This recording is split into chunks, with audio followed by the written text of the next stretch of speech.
नमस्कार, बहुत स्वागत है आप सभी का। मैं हूं सुशांत सिन्हा। आज के इस वीडियो में आपको बताने जा रहा हूं कि कैसे पीएम मोदी ने 100 मिनट में कुछ ऐसा किया कि पाकिस्तान के तोते उड़े हुए।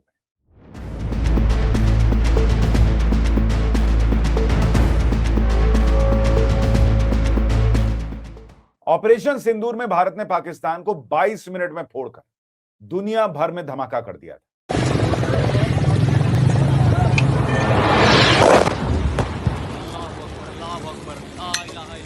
आओ सारे थां जो है ओए होए होए मस्जिद दा सेन है सारा। लेकिन इस बार तो महज 100 मिनट के करीब की मीटिंग में पीएम मोदी ने वो कर दिया कि दुनिया में फिर धमाका हो रखा है।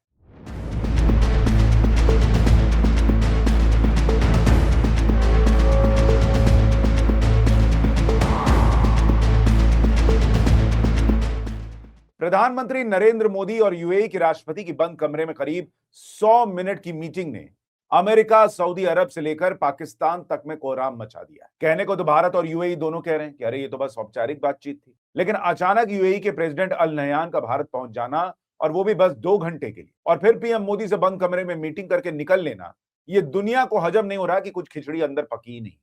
और इसलिए दुनिया की बड़ी बड़ी ताकतें इसे एक बड़े गेम चेंजर के तौर पर देख रही हैं। वॉशिंगटन में ट्रंप इस पर नजर रखे हुए, रियाद में मोहम्मद बिन सलमान इस मीटिंग को डिकोड करने में लगे, और उधर इस्लामाबाद में मुनीर और शरीफ दोनों पूरा लोड लिए बैठे कि भारत और यूएई के बीच क्या ही पक रहा है। वजह साफ है, ये साझेदारी सिर्फ 2 देशों तक सीमित नहीं रहने वाली, बल्कि भारत के पड़ोस से लेकर पूरे मिडिल ईस्ट तक शक्ति संतुलन को बदलने वाली। आज ये समझना जरूरी है कि इन 100 मिनटों में ऐसा क्या हुआ जिसने दुनिया के कान खड़े कर दिए। प्रधानमंत्री नरेंद्र मोदी के बुलाने पर यूएई के राष्ट्रपति शेख मोहम्मद बिन जायद अल नहयान दिल्ली पहुंचे। राष्ट्रपति बनने के बाद ये उनकी भारत की तीसरी आधिकारिक यात्रा है, और पिछले 10 सालों में उनकी 5वीं भारत यात्रा। लेकिन ये इतनी इंपॉर्टेंट इसलिए हो गई क्योंकि ये यात्रा सिर्फ 2 घंटे, दोपहर 4:20 पर वो दिल्ली पहुंचे।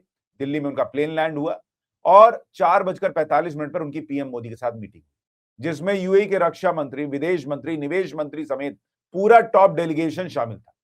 मात्र करीब 100 मिनट के अंदर कुछ तो ऐसा हुआ है जिससे दुनिया जो है वो हैरान है, और 6:05 पर वो वापस चले गए। अब ये भी समझिए कि यूएई और भारत के बीच जो लेटर ऑफ इंटेंट साइन हुआ है, उसका मतलब और असर होने क्या वाला है। सीधी भाषा में अगर कहें तो सिर्फ दोस्ती की बात नहीं, बल्कि भारत का नया गेम प्लान है।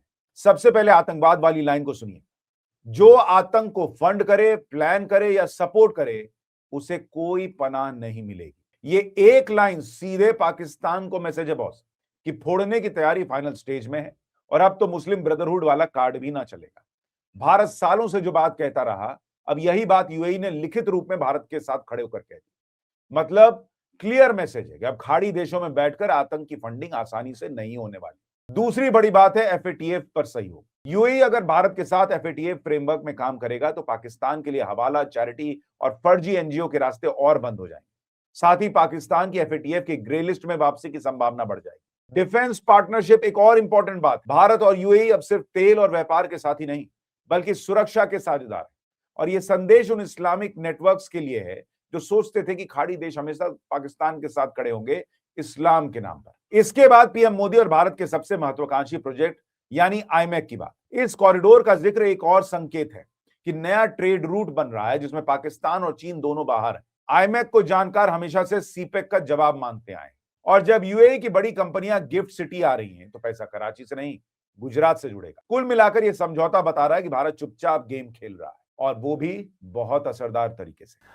A letter of intent was signed on the UAE's participation in the development of special investment region in Dholera in Gujarat.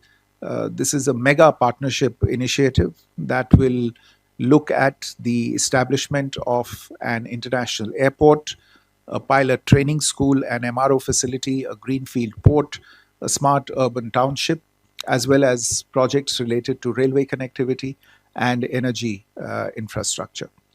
ये दौरा अचानक भी नहीं हुआ। इससे पहले सितंबर 2024 में अबू धाबी के क्राउन प्रिंस शेख खालिद बिन मोहम्मद बिन जायद भारत आए। फिर अप्रैल 2025 में यूएई के उप प्रधानमंत्री, रक्षा मंत्री और दुबई के क्राउन प्रिंस शेख हमदान बिन मोहम्मद बिन राशिद अल मखतूम की भारत यात्रा। यानी भारत और यूएई के बीच ऊपरी स्तर पर लगातार संपर्क बना हुआ था। भारत और यूएई के रिश्ते सिर्फ दोस्ताना नहीं है, बल्कि कई स्तरों पर जुड़े हुए हैं। राजनीति है, संस्कृति है, व्यापार है, निवेश है, सुरक्षा है। हर जगह दोनों एक दूसरे के करीबी हैं और भारत और यूएई एक दूसरे के बड़े व्यापारिक और निवेश साझेदार बन चुके हैं। इस रिश्ते की बुनियाद CEPA, local currency settlement system, और बायलैटरल इन्वेस्टमेंट ट्रीटी जैसे ठोस समझौतों पर टिकी। ऊर्जा के क्षेत्र में भी भारत और यूएई के बीच लंबे समय के लिए सप्लाई की व्यवस्था है, जिससे ये रिश्ता और मजबूत हुआ है। इस यात्रा का मकसद भारत यूएई की कॉम्प्रिहेंसिव स्ट्रैटेजिक पार्टनरशिप को और आगे ले जाना था। इसी बातचीत में अगले महीने भारत में होने वाले AI इंपैक्ट समिट के लिए यूएई का समर्थन भी मिल गया। मतलब ये रिश्ता हर लेवल पर आगे बढ़ रहा है। लेकिन ये सब कुछ ऐसे समय में हो रहा है जब मिडिल ईस्ट में हालात शांत नहीं। दिसंबर 2025 में यूएई और सऊदी अरब के बीच तनाव खुलकर सामने आ चुका है, जो लंबे समय से अंदर ही अंदर पल रहा था और चल रहा था। एक वक्त सऊदी अरब और यूएई को आयरन ब्रदर कहा जाता। यह भी याद रखने वाली बात। याद ये भी रखिए कि ईरान के सुप्रीम लीडर पर अमेरिका की नजर टिकी हुई है। तख्ता कभी भी पलटा जा सकता है।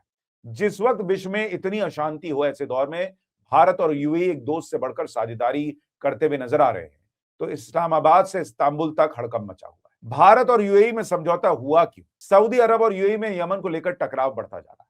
यूएई समर्थित बलों ने यमन में तेल से भरपूर इलाकों पर सऊदी अरब का प्रभाव कम करने और अपने कब्जे की कोशिश की, और इस दौरान कई बार सऊदी समर्थित बलों से सीधी झड़प।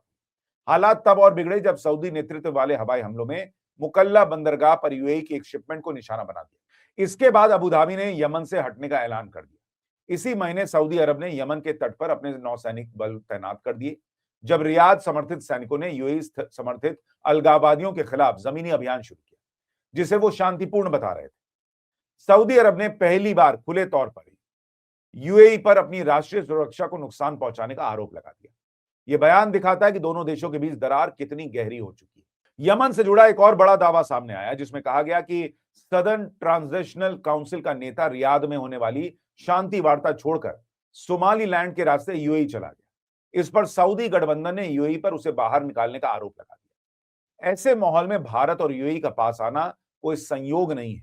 भारत और यूएई के कूटनीतिक रिश्ते 1972 में बने थे। उसी साल यूएई ने भारत में अपना दूतावास खोला और 73 में भारत ने यूएई में अपना दूतावास खोल दिया। लेकिन इन रिश्तों को असली रफ्तार 2015 में मिली, जब 34 साल बाद किसी भारतीय प्रधानमंत्री ने यूएई की यात्रा की। इसके बाद पिछले 8 सालों में प्रधानमंत्री की 6 यात्राएं हुई, जिसने रिश्तों को लगातार आगे बढ़ाया।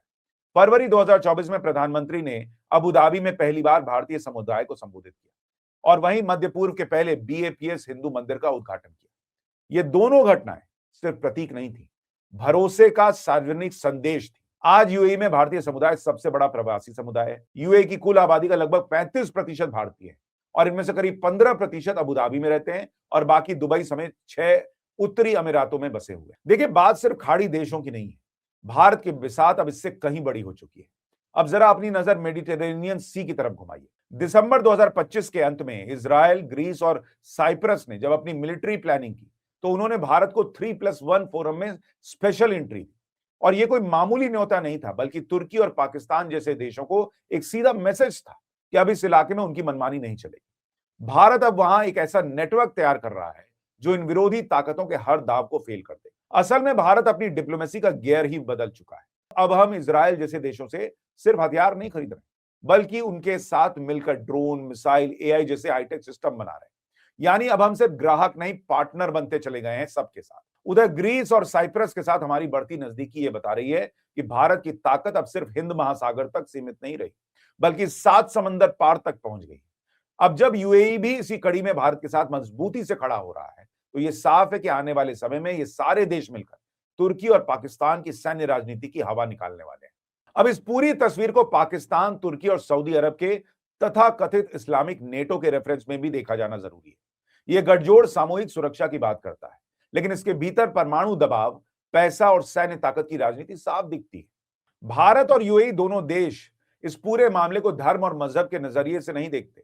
भारत शक्ति संतुलन और रणनीतिक स्थिरता के रूप में इसे देखता है। इसी वजह से भारत ने यूएई को चुना, क्योंकि यूएई मिडिल ईस्ट के उन देशों में है जो ज्यादा व्यवहारिक सोच रखता है, न कि वैचारिक रणनीति। भारत और यूएई की नजदीकी इस्लामिक नेटो को तोड़ने की कोशिश नहीं है, बल्कि यह दिखाने की कोशिश है कि पूरी इस्लामी दुनिया पाकिस्तान और तुर्की की सैन्य राजनीति के साथ खड़ी नहीं है बॉस।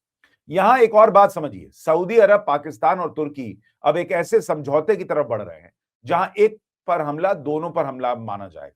और सबसे खतरनाक बात यह है कि पाकिस्तान जिस परमाणु बम को पहले दिन से इस्लामिक न्यूक्लियर बॉम्ब कहता आया है, अब सऊदी अरब, पाकिस्तान और तुर्की का अगर ये नया गठजोड़ बना तो ये उस सपने को हकीकत में बदलने की कोशिश होगी। यूएई बहुत अच्छी तरह समझता है कि इस तरह का परमाणु दबाव और कट्टरपंथी राजनीति पूरे इलाके को आग में झोंक सकती है। बस इसी दबाव और न्यूक्लियर ब्लैकमेलिंग के खेल से बचने के लिए यूएई भारत के साथ खड़ा हो गया है। सऊदी अरब को भी यह सोचना होगा कि अगर वो पाकिस्तान के साथ इस तरह के रक्षा समझौते में है तो क्या वो पाकिस्तान के पैदा किए हुए आतंकियों, आईएसआई और पाक आर्मी के गठजोड़ को भी अपना समर्थन नहीं दे रहा है। सवाल यह भी है कि क्या होगा अगर आतंकी हमले का जवाब भारत देगा, तो क्या सऊदी पाकिस्तान की मदद करने आएगा या नहीं। यह बात इसलिए भी जरूरी है क्योंकि सऊदी अरब और भारत की दोस्ती और साझेदारी बहुत पुरानी है और बहुत महत्वपूर्ण है। सऊदी अरब आज भी तेल, निवेश और धार्मिक महत्व के कारण अहम है, लेकिन यूएई आगे बढ़कर भविष्य की राजनीति का चेहरा बन रहा है, जहां व्यापार, तकनीक, एआई और संतुलित सुरक्षा ज्यादा अहम है। भारत और यूएई का पास आना मिडिल ईस्ट में एक नई धुरी बनाता है, जो न टकराव चाहती है और न ही दबाव में फैसले लेती है। और यही वजह है कि यह रिश्ता पाकिस्तान के लिए सबसे ज्यादा असहज संकेत बन गया है, क्योंकि यह साफ कर देता है कि भारत अकेला नहीं है और इस्लामी दुनिया भी एक ही रंग में रंगी हुई नहीं है। बाकी सवाल भविष्य के साथ सामने आएंगे, लेकिन दिशा अब साफ दिख रही है। भारत और यूएई का साथ आना बताता है कि डिप्लोमेसी शोर से नहीं होती। इस पूरी घेराबंदी का अंजाम बहुत बड़ा होने वाला है। जो देश भारत को घेरने के लिए इस्लामिक नेटो का ढोल पीट रहे थे, वो अब खुद भारत, यूएई, इजराइल और ग्रीस के बिछाए जाल में फंस चुके हैं। भारत अब चुपचाप बैठकर वार सहने वाला देश नहीं है बॉस, खुद आगे बढ़कर गेम सेट कर रहा है, खुद आगे बढ़कर गेम सेट कर रहा है। आने वाले समय में दुनिया देखेगी कि कैसे भारत मिडिल ईस्ट और यूरोप के बीच एक बड़े सिक्योरिटी गार्ड की तरह उभरेगा। आने वाले समय में दुनिया देखेगी कि कैसे भारत मिडिल ईस्ट और यूरोप के बीच एक बड़े सिक्योरिटी दीवार की तरह उभरेगा और अंतरराष्ट्रीय मंच पर कोई भी फैसला भारत की मर्जी के बिना नहीं हो पाएगा। और इसीलिए इसे कहते हैं 100 मिनट में फोड़ देना, जो नरेंद्र मोदी ने 100 मिनट की मीटिंग में किया है। आपकी राय क्या है? कमेंट करके जरूर बताइएगा। वीडियो को लाइक और शेयर कीजिएगा। नमस्कार।